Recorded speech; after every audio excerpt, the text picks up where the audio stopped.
Okay, so here we are at the second lecture for week 4. We're really approaching the midpoint of the class, so congratulations on making it to the halfway point. Today we're going to emphasize understanding the image of God as our theological paradigm for evangelism itself, to look at specifically at the image of God in the context of evangelism.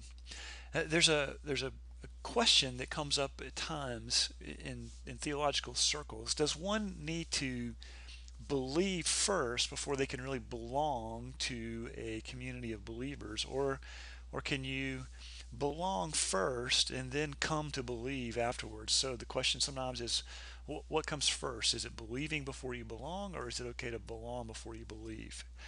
And to be honest with you, I don't have a very good answer for that question. I'm not sure there's an easy way to resolve that, because there are good arguments on either side. But what I do know is that there is a very high value on belonging in our culture in general, and particularly among adolescents, a deep longing to belong somewhere. And you know that even at the fundamental level, at the developmental level, that's a that's an internal task of adolescents related to their process of individuation. So with belonging as a high value, I want evangelism to reflect a commitment to that desire to belong. So I'm okay with the idea of seeing the image of God as a paradigm for evangelism, because it could give adolescents an opportunity to belong, to discover that they can believe in that context of belonging. And so what I want to do is look at the three dynamic designs of the image of God, the things that we are meant to do to live out the image of God, so that we can see those as points of entry in the process of evangelism. So we'll start with the entry point of worship or allegiance. You know, I've said before that it's not a question of whether or not one worships, because human beings were meant to worship. We were created with the capacity for and the bent towards worship. So it's not what religious people do, it's what all people do. And this is true for adolescents. They are on a search for something to give themselves to. So I've used in this case study that I gave you in this document, evangelism models based on the image of God paradigm. If you have that, or if you've read that, I hope that you have. But if you haven't, I hope you read it shortly after you listen to this lecture, because what I'm saying here is going to make a whole lot more sense in light of that document. But I give you some case studies. These are people that I've known, or situations I've known about, that I've investigated with regard to using the image of God as entry points into evangelism.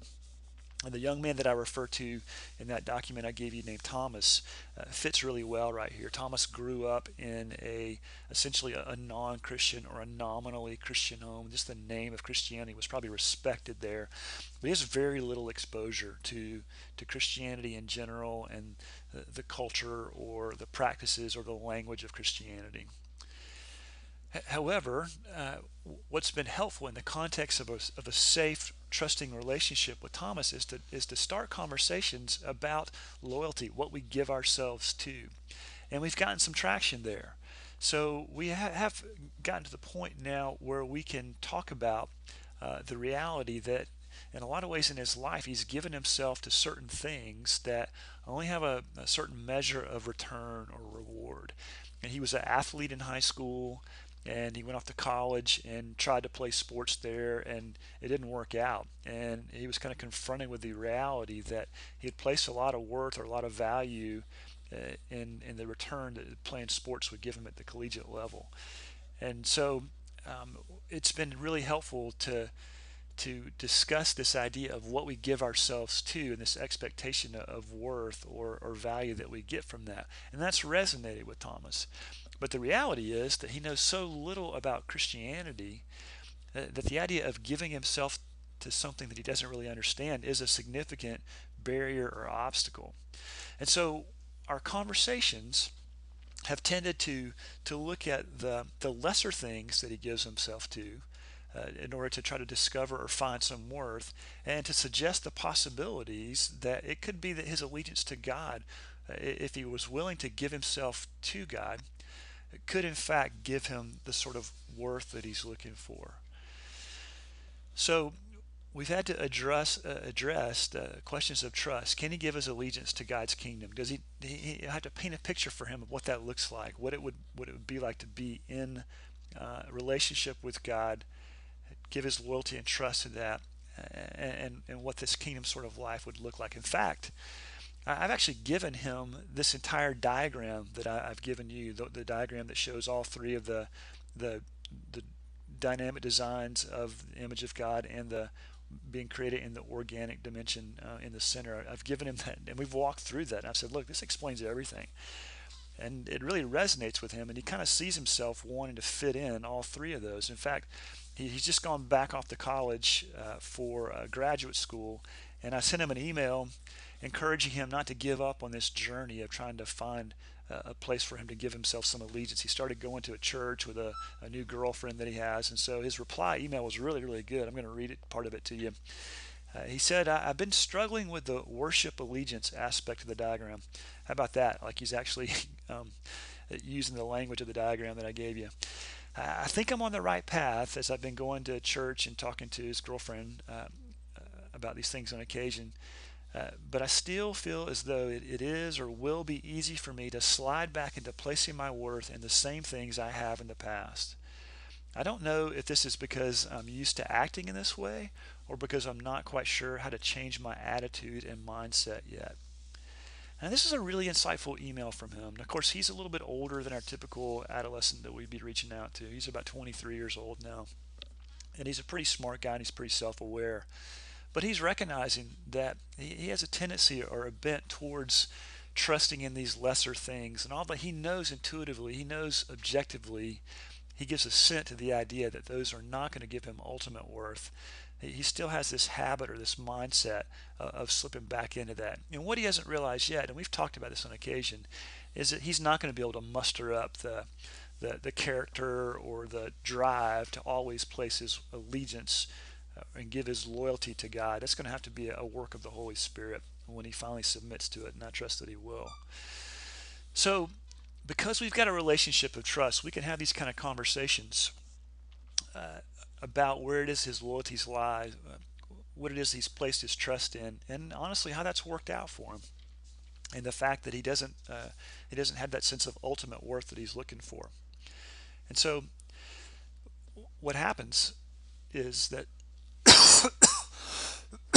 excuse me, we can kind of paint a picture for Thomas as he explores his questions of worth, to kind of move around this diagram towards questions of authority or power. If I give my allegiance to God, then what do I do next? What would I be doing from there? And I can say to him, well, you're created also to kind of have an authority in the world, to make things right, to make a difference. And that really resonates with him. So let's transition now to this next entry point of authority as our entry point into evangelism.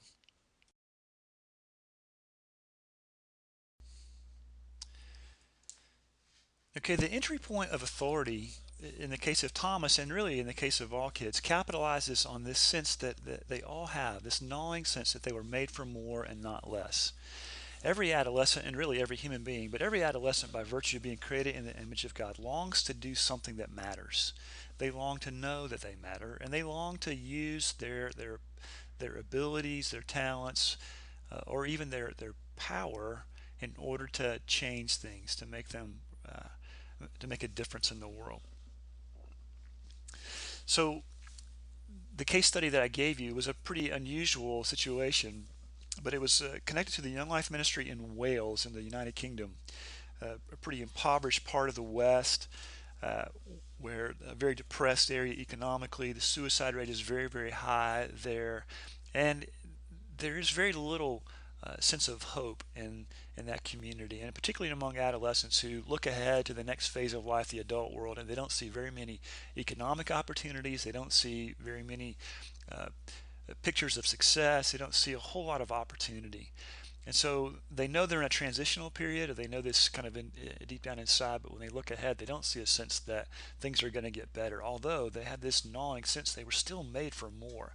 And so in this futility, the folks there who are doing ministry in that community have decided to try something kind of novel. So they have raised money from outside sources to take these poor Welsh kids on a mission trip. And these are not believing kids, these are pagan kids, but to take them on a mission trip to South Africa to enter into absolutely stark poverty to serve these poor communities. And as a result, as they are ministering in these communities, they recognize that their situation is not quite as dire as they thought it was, and they get a sense that they can do something that matters. They can have an impact or an effect on a community for their good, and it sparks in them this new sense of hope.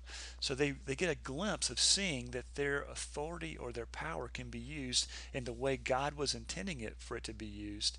And this can serve in the context of evangelistic relationships. It can serve to springboard into conversations about how we tend to give our authority, our power towards oppressive things, towards things that rob from life, when in reality, God is calling us to do just the kind of thing you've experienced here, which is give ourselves to things that bring life or make things right in the world.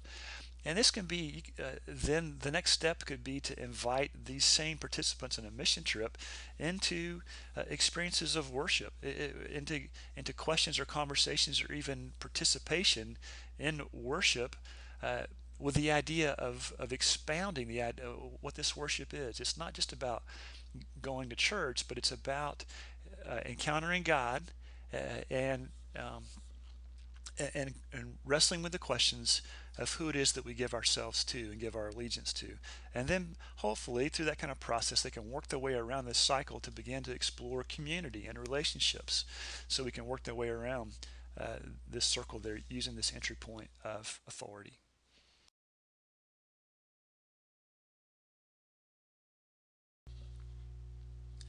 If you look at this particular one right here, the entry point of completing relationships, it doesn't mean that you can't invite someone into belonging to your particular community, and then that be an avenue to invite them into true worship experiences, understanding what it means to give our allegiance or our loyalty to God, and to stand against the places that we give our allegiance or loyalty to lesser things that make us less, and then working our way around to give them opportunities to experience using power and authority to make things right in the world. You can go either direction in these. So I want to make sure that's clear. I'm not saying there's only one option here. It was just, I only had one graphic. I had to show you one particular direction. The other thing I want to make sure is clear is that when I'm suggesting that we see the image of God as entry points into evangelism, I'm not suggesting that we engage these dynamic designs of the image of God, that I'm conveying that this is a works righteousness, that you can enter into the dynamic design of authority and you can essentially work your way into being righteous, or you can enter into worship and just work your way into being righteous. I told you in my case study with Thomas that he's still wrestling with giving his allegiance to God, but knowing that the things he's put his trust in the past don't satisfy, but he's afraid he's going to kind of slip back into those habits, and he wonders what's it going to take for him to avoid doing that again. Well, it's going to take the Holy Spirit. That's what it's going to take. And so you see on each one of these diagrams, there are arrows that kind of point inward to that hub, the reality that we're created in the organic sense of the image of God, and that's our relational capacity, that's our ability to respond. And so at any point, as you enter into any of these entry points, can one really have a genuine conversion experience where they enter into a right relationship with the Lord, where that in that organic sense where they're restored relationally because they've responded to the voice of God that speaks to them. So you don't have to work your way around through all three of the dynamic designs in order to eventually meet Christ. It can happen anywhere along the way. But in light of the fact that in our culture, as I've said before, that Christianity is a second language or a second culture, that for most kids, almost all kids, their first culture is outside the wall versus inside the wall. As I've said before, the idea of that sacred canopy that supported and fostered belief no longer exists. As I've said, that this idea of the quadrant 4 kids who have little understanding of Christianity and very little interest in Christianity, that population has grown significantly. That the idea of entry points with the image of God is meant to serve as opportunities for adolescents just to taste and see that the Lord is good, to give them exposure to these things they have very little idea about. But as I said, they can experience conversion anywhere along the way. All I want to do is just to give you a picture or an idea or a theological framework for understanding how you can invite kids into practices so they can experiment or taste in the context of a relationship with someone who's walking with them through these encounters with these dynamic designs of worship, authority, or completing relationships.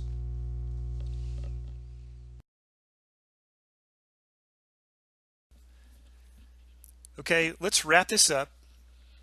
Just a big reminder again. You've probably heard me say this several times already. Missional ministry, thinking of ministry through the lens of the mission of God, means that we take seriously the idea that God is at work and has been at work for centuries, redeeming creation. But the idea of creation is really diminished in our understanding of how it influences ministry. So I'm beating the drum for recovering the doctrine of creation and specifically the image of God, because I think it helps us understand, especially when we're talking about ministry to people, what it is that we're made for. So let's go back in history. Let's look at our audience right now. What are they made for? Who are they? We said this in the very beginning, first week. They are the indentured servants of the dehumanizing world. They've given themselves over to the telos, or the trajectory of the world, which distorts them, imprisons them, and it's not a neutral space. It's not, I'm choosing to be neutral or religious. No, it's a choice of servanthood in a trajectory that only dehumanizes. They're systemically abandoned by the adult world. And the possibility of identity discovery is very difficult, especially in light of the way that social media and other technologies pull them in millions of different directions and always demand that they are many, many different selves in many, many different interactions or environments. But what about the original audience of Genesis? When the book of Genesis was originally read to the first audience, who was that audience? It was the Israelites who had been in slavery in Egypt for 400 years. What happens with slavery? Slavery erases identity. In slavery, no one becomes more fully who they are. They become less than who they are. And that has certainly happened for Israel. They didn't really know who they were when they came out of Egypt in the Exodus, through the Red Sea, in the desert. They struggled mightily to know who they were. So in some respect, Genesis was given by God to tell Israel who you are now. And so that's one reason why I use the Genesis text a lot to help me think about the trajectory or the telos of ministry, because it's helping us know who we are, who we were meant to be. Why does that matter so much for adolescence? We've talked about this already. The images of, or the dynamic dimensions of the image of God, worship, allegiance, and authority. We've talked about the task of adolescence. And I've really kind of made this connection before, that our dynamic of worship or allegiance, the fact that we're created with this capacity for awe, to give ourselves to something else, is in many ways very similar to the question of who am I, developmentally speaking. The question of identity. I am what I worship. I become what I give myself to. Authority is very easily seen a dimension of a longing to exercise autonomy, to use power in the world. Do my decisions matter? An adolescent is asking themselves. And then completing relationships. Clearly, we want relationships because we want to belong. We want to know where we fit in.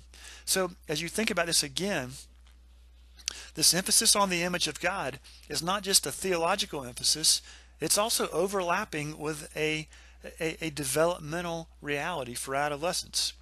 Why? Because if we're going to really be serious about developing or creating ministry that helps adolescents discover who they are in light of the image of God, this is how it happens. We help them discover that they have relationality and responsibility. You have the ability to hear the voice of God speaking to you and to call you into right relationship with Him. That's every adolescent. When we invite them to do the image of God in the context of a missional community, we invite them to join in with us in participating in the action of God, as Andrew Root says, as we just read. But more specifically, the action of God is that 5-act play, that long story of God at work in the world, the mission of God. We invite others to join us in doing those things that we were made to do, to participate in that with us. And when we do that, we're also shaping their core self, because the core self and the spiritual self are not separate entities. They're often seen as separate entities. And oftentimes in youth ministries, particularly, we don't think that we're attending to, or that we need to attend to, the developmental realities of adolescence. Sometimes we think, well, we just need to know kind of what's going on with them developmentally. But we actually need to do ministry that's more than just theological thinking. We need to do ministry that's psychosocial and theological at the same time. They're not separate entities.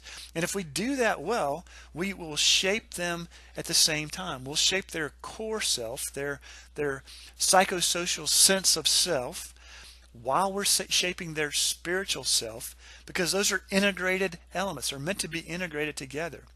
And if we do that, then we have the opportunity to build a faith that lasts, because then it's not an external or a set of behaviors that they have learned about. It's seeped deeply into the core of who they are.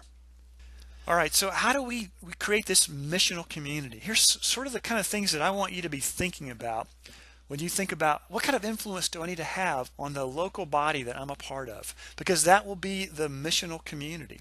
And I want you to think about that place is the kind of space, the kind of place that I would want to invite outsiders into, whether that's adolescents or whoever it is that you work with. I think about adolescents, I've told you a number of times, because that's my people. That's who I do work with. But in that organic sense, that core sense of being created in the image of God, here's how we have to have influence, I think, in our local mission communities or local bodies. We have to begin to help people see Scripture as the narrative of God's grand mission. We have to foster the virtue of hospitality in the local body towards outsiders, meaning that we have to see ourselves as this place on the horizon where a weary traveler would want to come to, not a place that they'd want to avoid. We need to create a space and a way of being in our local communities that are places of invitation, in the same way that a sojourner would scan the horizon centuries ago looking for the mission or the church that they knew they could find refuge in, or the way perhaps that the ancient pagan Celts would know that they could find refuge in a Celtic Christian mission community that they came along as they were journeying somewhere. We have to foster that virtue of hospitality in and among our people. We have to encourage and model, we have to be encouraging and modeling belonging for believing in that body. You and I may be okay with the idea of belonging as a part of the journey towards believing. But for a lot of people, they're uncomfortable with people who are in the body, who are participants in it, who are not yet believing. They'd much rather have people believe pretty soon in order to feel like they can trust them to belong. I think we need to help people at least be modestly comfortable with the idea of belonging before believing. And then as we're designing ministry, we need to constantly ask, where can we invite others into our worship and allegiance? Our not just our corporate worship experiences, but certainly that, but really, where can we invite others into participating and reflecting and thinking about what it is we give our lives to? And where are we modeling that out? Where can we invite others into participating in the authority they were made for, helping them use power towards rightness, towards justice, towards beauty? And where are we modeling that out? And how do we invite them into relationships that are characterized by generating dignity, by giving and receiving, not taking and keeping, which is so much the norm of the world they come from? In other words, how do we begin to build a mini sacred canopy? And this is in the chapter that I had you read this week. How do we think about building a missional community that could invite others, outsiders, not just insiders, not just us, but how can we invite others into joining in and participating with our worship and allegiance, our authority, and our completing relationships. That's the kind of sacred canopy that we need to be building to sustain belief as people come to believe while they're belonging with us. So let's think about just specifically those three dynamics again: worship and allegiance. Maybe we need to think more critically about our historic practices and sacraments. Do we invite others to join in and participate in those? Do we create a corporate worship environment with outsiders in mind? Are we fostering giving and serving hearts first and foremost in us, and then are we allowing others to join in and participating in that? Are we bearing witness to worth? Are we emphasizing the discovery of worth that comes from allegiance or loyalty fixed on God? And maybe are we allowing others, or maybe helping them identify or standing together with them against the idols or the lesser things that we give ourselves to that don't give us that true sense of worth that we long for? Those are the kind of things we need to be thinking about as we create and influence a missional community. What about with regard, where are we helping others, especially outsiders, discerning their power and autonomy? Where are we helping them understand the ways that power is used in oppressive ways against them? Maybe even how are we earning enough trust to be able to say to them, these are some pretty oppressive ways you're using your power right now.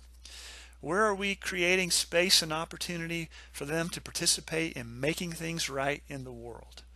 To discovering the great joy that comes from our hands involved in making things right. And that doesn't have to be monumental events where we're standing against the tide of evil in the world, although it's great if we're participating in that. But we need to be looking for even small ways that we can give adolescents a chance to participate, or any of whatever our ministry context is, to participate in making things right in the world. Similarly, we need to teach and give them opportunities to be co-creators of beauty. Are they artistic? Do they have artistic gifts? We need artists in our church communities to help us get a taste for beauty that transcends the mundaneness of everyday life.